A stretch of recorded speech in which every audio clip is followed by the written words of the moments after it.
which means that any organism with sufficient mass and cognitive capability is a potential vector. Is something wrong? No, nothing. Splendid, shall we?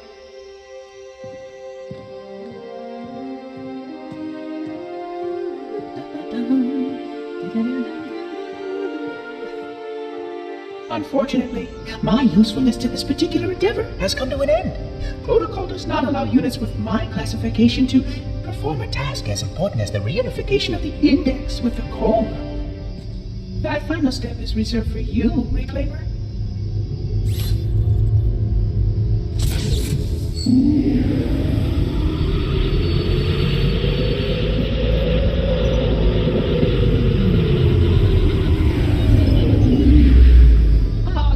That wasn't supposed to happen. Oh, really? Cortana. I've spent the last 12 hours cooped up in here watching you toady about, helping that thing get set to slit our throats. Hold on now. He's a friend. Oh, I didn't realize. He's your pal, is he? Your chum? Do you have any idea what that bastard almost made you do? Yes. Activate Halo's defenses and destroy the flood, which is why we brought the index to the control center. You mean this? A construct in the core? That is absolutely unacceptable. Sod off! What impertinence! I shall purge you at once! You sure that's a good idea? How dare you? Oh! Do what? I have the index. You can just float and sputter. Enough! The flood is spreading. If we activate Halo's defenses, we can wipe them out. You have no idea how this ring works, do you? Why the Forerunners built it? Halo doesn't kill Flood. It kills their food. Humans, Covenant, whatever. We're all equally edible. The only way to stop the Flood is to starve them to death. And that's exactly what Halo is designed to do. Wipe the galaxy clean of all sentient life. You don't believe me? Ask him.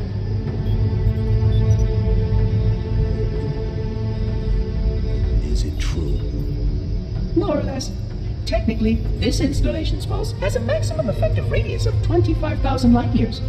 But once the others follow suit, this galaxy will be quite devoid of life. Or at least any life with sufficient biomass to sustain the flood. But you already knew that. I mean, how couldn't you? Left out that little detail, did he? We have followed outbreak containment procedure to the letter. You were with me each step of the way as we managed this crisis. Chief, I'm picking up movement. Why would you hesitate to do what you've already done? We need to go right now. Last time you asked me, if it were my choice, would I do it? Having had considerable time to ponder your query, my answer has not changed. There is no choice. We must activate the ring. Get us out of here. If you are unwilling to help, I will simply find another. Still, I must have the index. Give your construct to me, or I will be forced to take her from you.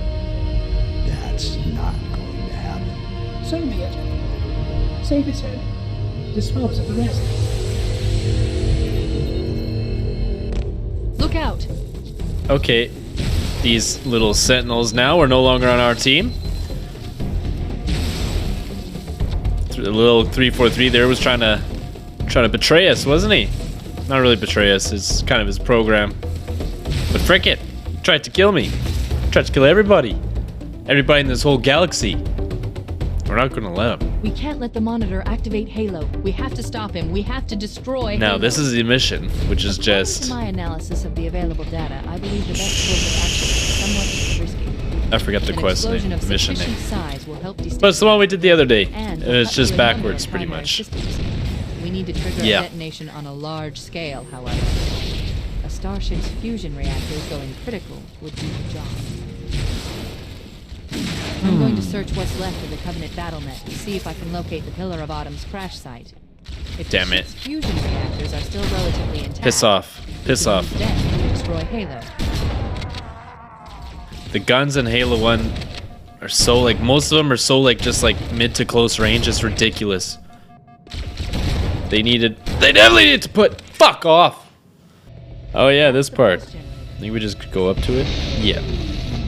Then what? Do we leave? Objective accomplished. The pulse generator has overloaded. Scanning. Bitch! The generator Bitch! Core is offline. Has overloaded. Scanning. What the f? Has overloaded. Scanning. The generator's central core is offline. Well done.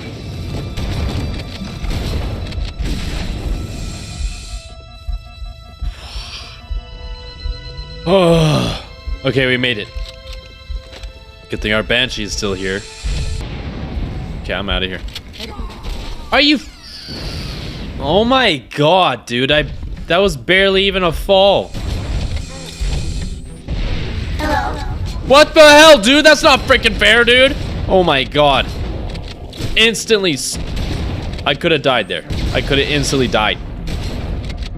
I am so lucky.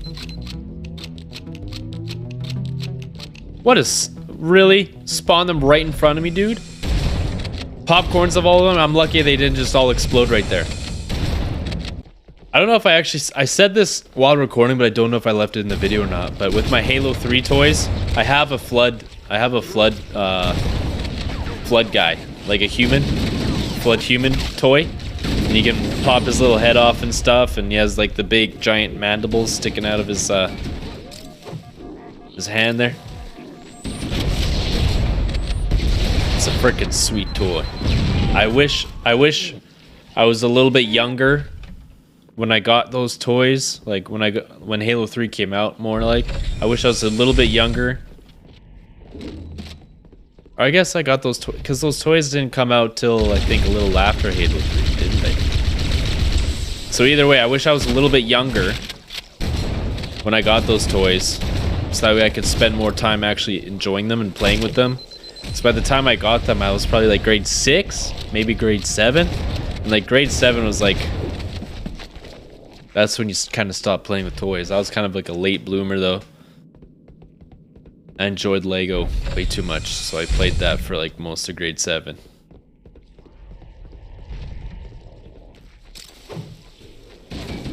But then I was walking down the Lego aisle at a grocery store, and a friend from school saw me down there and made fun of me. When I was just trying to find green colored Lego sets because I was making a sick warthog. I'm not one of those idiot kids that makes things using different colored bricks. I made everything color coded, made it look realistic, made it match with the everything else that was going on, the aesthetic, the overall aesthetic of things. I wasn't some stupid kid that just used whatever colored blocks I had around the house. I was never an idiot. If you were that kid or still are, you're a fucking idiot. Piece of shit. I hated hanging out with kids like you. They would make something while we were hanging out and it looked nothing like the thing they were making. One, the shape was totally wrong, and two, the colors were totally out of whack. But anyway, I was making a sick green warthog. I was out of green pieces, so I had to go to the store to go get some more.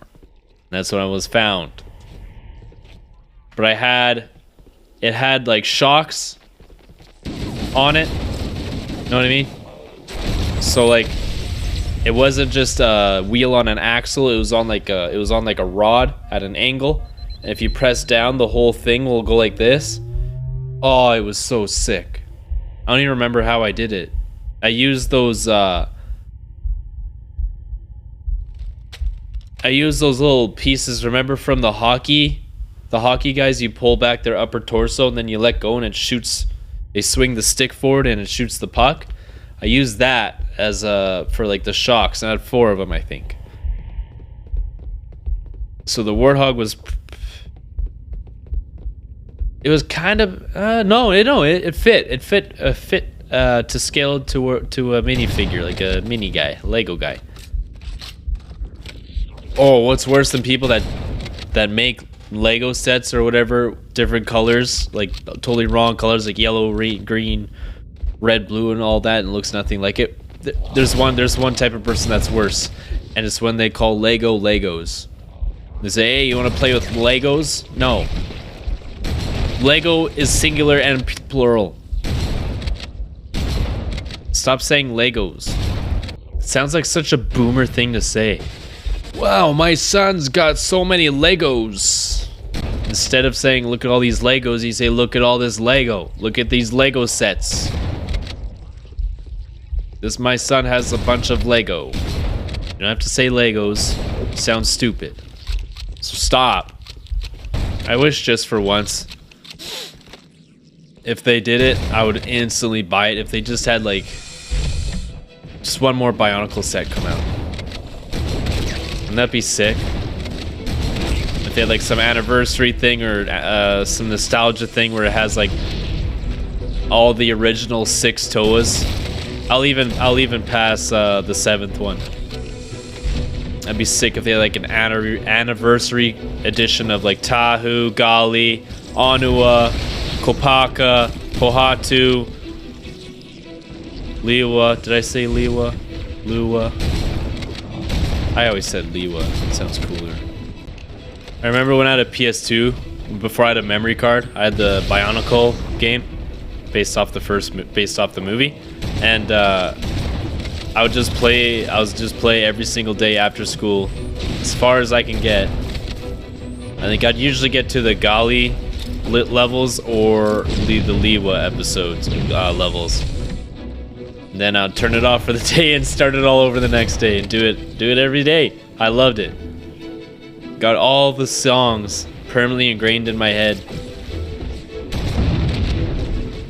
Got their bad voice actors, all their lines stuck in my head. Actually, the movie too. All the lines from the first movie, I could probably, without even watching it again to refresh my memory, I could probably tell you every single line of dialogue in that movie, just because I watched it so many times as a kid.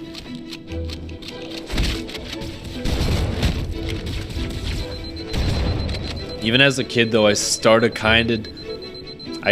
to kind of lose interest in Bionicle when they started having the Toas that were the old guys back when they were younger, and like they had like the spider things that shot the discs. There was those Toas, and then they went. So that was back in time, right? Then it jumped forward 2 generations. So you skip the OG like Tahu, Gali, Liwa, all those guys, and then it goes to the mini. What are they called? Mini Matorans or something? Or the Matorans, I think. They're the small little guys. And it jumps to them being grown up and becoming Toas. So you had like, I just remember Hookie because he was my favorite character for some reason.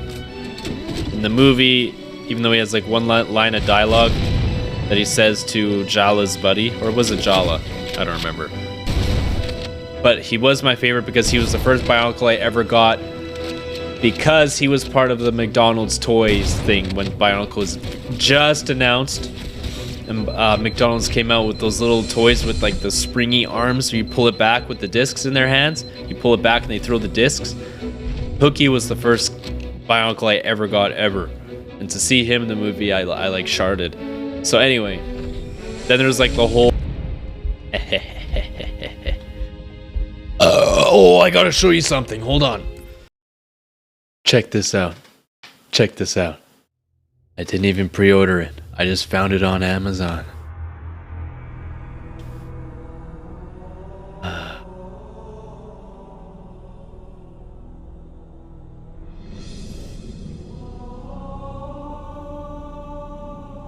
Ooh. Look at that beautiful steel book. Sheesh. Wow, look at that. Huh? Stupid light. Wow, man. Sheesh. Yeah, I bought the game twice. Once digitally, once physical.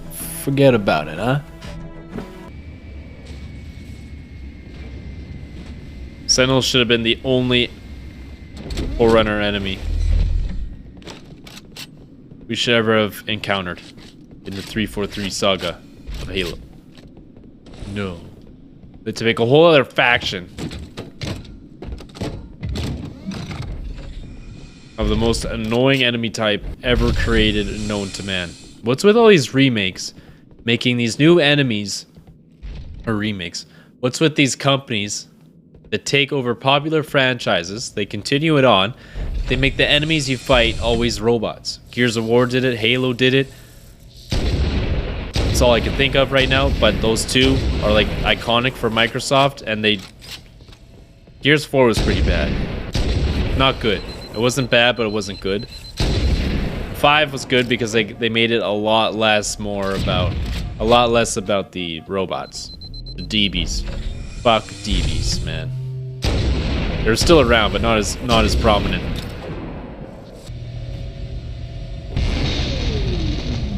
Final target neutralized. Let's get out of here. Okay, who's gonna... Oh, that's it? Is that it? Is that it for the mission? Please be it for the mission. Let's find a ride and get to the captain. No, that'll take too long. You have a better idea? There's a teleportation grid that runs throughout Halo. That's how the monitor moves about so quickly. I learned how to tap into the grid when I was in the control center. Unfortunately, each jump requires a rather consequential expenditure of energy. Something tells me I'm not gonna like this. But I'm pretty sure I can pull it from your suit without permanently damaging your shields. Needless to say, I think we should only try this once.